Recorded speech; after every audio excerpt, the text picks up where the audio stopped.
Halo guys, kembali lagi di channel Yunade Hermawan. Kenalin, nama aku Yunade Hermawan, mahasiswa dari program studi D4 Sistem Informasi Geografis UGM. Pada kesempatan kali ini, aku mau jelasin aplikasi yang berbasis spasial. Jadi di sini nanti aplikasinya kita akan menggunakan Google Maps sebagai salah satu fitur utamanya. Nah, mungkin langsung aja.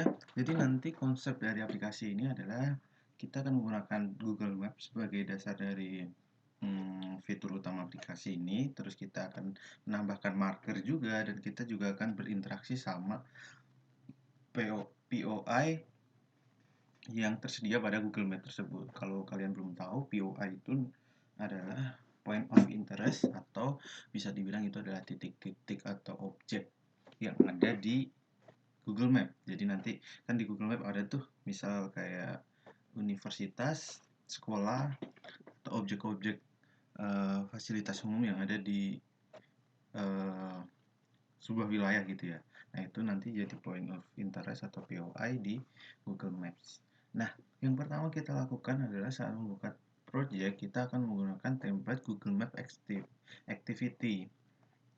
Nah kalau sudah buat, nanti otomatis template itu akan membuat beberapa uh, file ya. Cuman untuk untuk Android Studio yang paling terbaru dengan SDK yang terbaru juga, itu dia pada akhirnya sama aja yang ada di tempat ini kayak kita bikin ke aplikasi biasa. Yang beda adalah nanti ada di Map Activity-nya, dia nanti sudah ada extend dan implement, lalu sudah ada dua variabel yang dideklarasikan di sini, yaitu mmap untuk Google Maps sama ada activity map binding. Nah, hal pertama yang kita harus lakukan setelah membuat project ini adalah pertama kita buka dulu Android Manifest. Nah, nanti itu salah satu yang terbuka, file yang terbuka adalah Android Manifest sama main activity atau maps activity.java. Nah, di sini di sini sebelum kita ke Android Manifest ya, di sini kalau kalian perhatikan, ini kan map activity ya, dia bukan main activity kan. Sedangkan kalau Java itu kita harus uh, menjalankan program itu tuh dari main activity. Nah, sebelum seperti ini, harusnya saat awal itu yang di extend di max activity ini bukan app compat activity, melainkan fragment activity. Nah, kita harus ganti dulu ke map app compat activity, jadi biar dia itu kayak perannya jadi main activity gitu ya, biar dia yang dipanggil gitu. Oke, lanjut ke Android Manifest. Bisa diperhatikan di Android Manifest di sini ada to-do-nya yang harus kita lakukan. Jadi sebelum kita run aplikasi kita tuh, kita perlu dulu yang namanya Google Maps API. Caranya itu sebenarnya untuk menaikkan key-nya ke aplikasi kita itu cukup mudah ya. Cuman untuk membuatnya itu yang cukup susah. Karena dia harus ada binding dan lain-lain dulu ya. Nah, itu nanti kalian tinggal ngikutin aja link yang ada di sini, bisa diklik pakai kontrol lalu klik, lalu akan ada tutorialnya. Nanti tutorialnya harus diikuti sampai ada di eplog kalau nggak salah. Sampai eplognya juga harus disesuaikan. Jadi kita nanti perlu yang namanya report sign in juga. Ada yang namanya itu signing report. Kita harus cari sertifikat SHA kalau nggak salah. Nah itu juga nanti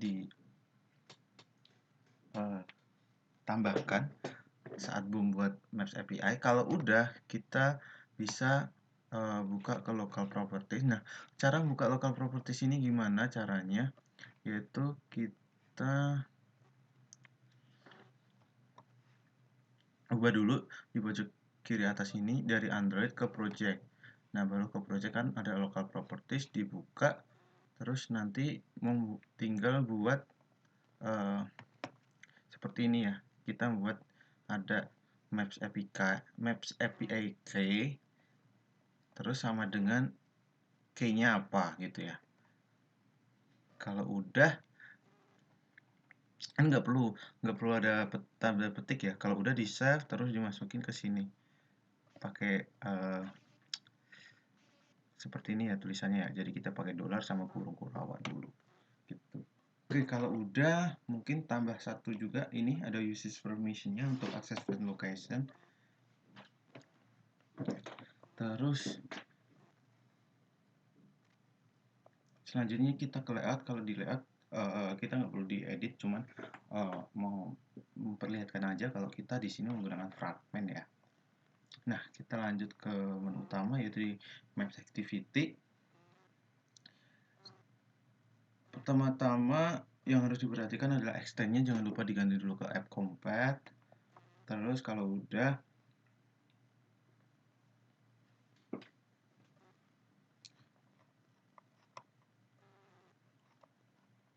nah kita langsung lihat ke on map ready ya. Di sini bisa dilihat nih. Oh, mungkin dari atas dulu, dari on create ya. Jelaskan pelan-pelan. Nanti disesuaikan aja.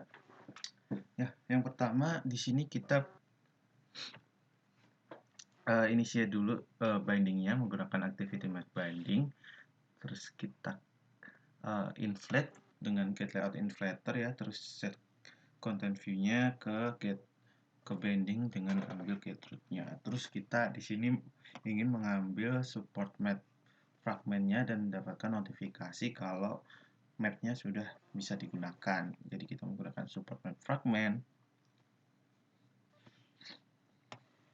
dengan find fragment by ID. ID-nya itu map ya. Jadi yang dari sini tuh, dari activity map yang layout, yang perlu diingat-ingat tuh cuma ini aja, ID-nya map. Terus map fragmentnya kita gunakan get map as asing untuk memberikan notifikasi apakah mapnya sudah bisa digunakan gitu. Nah, terus di sini nanti kita akan menambahkan menu. Jadi kalau kalian lihat nih, di sini kan kita mau menambahkan menu di kanan atas untuk mengganti base map yang akan kita gunakan. Jadi nanti kita perlu buat dulu menunya di resource ini. Terus kita buat menu pakai Android Resource Directory ya. Terus kalau udah dinamain menu, kita buat satu yang namanya menu resource file. Di sini namanya kita namakan aja map option. Terus kita isi map option ini dengan item, 4 item ya. Yang perlu dimasukkan cuma title sama ID aja. Ini sebenarnya kita bisa pakai desain, jadi tinggal drag and drop aja karena ini kan udah pasti di kanan atas dan gitu ya. Bisa drag and drop aja, terus nanti di code tinggal disesuaikan aja title sama ID. Oke, kalau udah kita buat dulu nih on create option menunya. Jadi di sini kita gunakan menu ini agar si menu tadi itu bisa diklik. Yang pertama ya, jadi kita menggunakan inflator untuk menampilkan menu menggunakan inflat. Terus ini ya, jangan lupa add menu map option menu ya. Terus returnnya nanti diganti kalau masih ada yang super gitu, diganti true. Jadi kalau menunya diklik dia bisa menampilkan daftar menunya apa aja. Nah, terus kita selanjutnya akan membuat si menu-menu itu bisa diklik dan bisa mengubah base map itu. Caranya menggunakan, kita akan buat sebuah metode namanya on option item selected gitu ya. Terus untuk parameternya atau argumennya kita menggunakan menu item. Nah, terus di sini kita menggunakan loop switch case ya. Jadi saat itemnya itu kita klik, dia akan mengambil ID-nya terus dimasukkan ke switch ke sini. Apakah yang diklik itu normal map atau hybrid atau satellite atau terrain. Kalau yang dimasukkan yang diklik adalah normal, maka nanti adalah map type-nya akan di-set ke Google map type normal. Terus di return. Terus lanjut. Nah, kalau untuk yang lain juga hampir sama, tinggal beda di ID-nya sama tipe mapnya. Terus untuk defaultnya kita return super on option item selected itemnya ya. Oke, kalau udah, selanjutnya adalah ke on map ready. Nih, on map ready ini juga udah ada dari template ya. Jadi nanti segala apapun itu akan kita yang akan kita tampilkan ke map itu nanti dimasukkan ke sini. Yang pertama kita inisiasi dulu map-nya itu Google Map. Terus di sini kita akan menambahkan marker. Oh ya, ini markernya untuk Jogja ya, karena udah diganti. Tinggal disesuaikan aja kalau kalian mau ganti ke kota kalian, tinggal cari aja lat long-nya itu dari Google Map ya. Nanti bisa di atas itu dicari ada angka yang mirip seperti ini gitu. Kalau di Indonesia dia di bawah khatulistiwa, latitude-nya akan minus, longitude-nya pasti di atas 100 ya. Atau mungkin kalau di Sumatera pojok itu Aceh dan lain-lain mungkin bisa di bawah 100. Terus add markernya dimasukin ke map dengan marker option, positionnya ambil long latnya dari Jogja, title-nya marker Jogja, terus snippet itu nanti di bawah marker gitu ya, di bawah title ya. Terus kita buat zoom 15. Jadi zoom itu bisa dibilang skala kalau di sini. Jadi mirip konsepnya dengan zoom di kamera ya. Berarti nanti kalau 15 itu dia skalanya itu sampai bisa terlihat jalan. Nah, ini bisa kalian cek aja di internet ya, atau kalau di Google Map itu setelah ada koordinat itu nanti ada angka terus belakangnya Z, misal 14Z, 15Z. Nah, itu zoomnya juga. Nah, kalau kalian misal ngezoom di Google Map terus menemukan zoom yang cocok, terus tinggal kopas aja itu zoomnya berapa nilainya di depan Z gitu ya. Jadi nanti masukkan sini, terus kita masukkan zoomnya itu ke move kamera. Jadi saat kita membuka aplikasi itu otomatis kameranya akan ngezoom ke lokasi yang kita tentukan dengan skala atau zoom yang kita tentukan juga. Nah, selanjutnya itu metode-metode atau function-fungsinya akan kita buat, bisa kita masukkan di bawah ini. Ini ada dua metode yang kita buat, yang saya buat di sini ada map long click sama set POI click. Untuk map long click di sini itu gunanya adalah saat kita menekan atau mengklik lama pada peta, kita akan membuat marker baru di sini. Nah, jadi kita menggunakan set of map long click listener. Terus on map long clicknya nanti kita akan membuat snippet di sini. Snippetnya itu kita ambil sebuah string dari koordinat titik itu. Kita ambilnya pakai format local get default di sini yang pertama ya. Formatnya kita tentukan dulu, terus format stringnya seperti apa kita ngambil ini. Jadi nanti tulisannya bakal lat titik 2 persen 1 ini berarti maksudnya item pertama, terus titik 3F ini berarti nanti angka desimalnya atau angka di setelah koma itu ada 3 seperti itu ya. Yang ini juga sama, berarti angka yang kedua nilai yang kedua. Nah, ini untuk nilainya ada ini dua ini ya, kita pakai latitude untuk nilai pertama dan longitude untuk nilai kedua. Terus kita add markernya snippetnya pakai snippet yang udah kita buat, posisinya pakai lat long. Lat longnya ini juga udah kita buat di atas juga ya tadi ya. Dia termasuk objek yang ada di Java juga. Terus title-nya adalah drop-in, terus iconnya ini bisa diganti juga, tapi kita pakai yang default marker aja, bitmap descriptor factory, tapi warnanya whole green ya. Pakai whole green ini juga bisa diganti.